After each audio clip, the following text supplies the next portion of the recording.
Foundation સેવા સમિતિની ચારધામ યાત્રા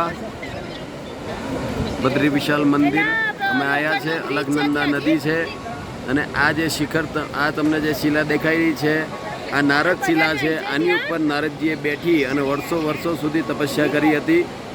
આપ જોઈ શકો છો. અને આની પાછળ જે છે તે તપતકુંડ છે, એટલે ગરમ પાણીનો કુંડ જ કહેવાય છે. તે છે એમાં સ્નાન કરી અને પછી બદ્રી ભગવાનના દર્શન કરવા માટે તમારે આ માર્ગથી ઉપર જવાનું. અને આ છે બદ્રી વિશાલ ભગવાનનો દ્વાર અને એ છે શિખર.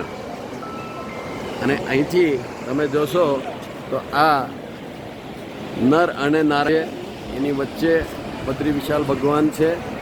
અને આ જે તમને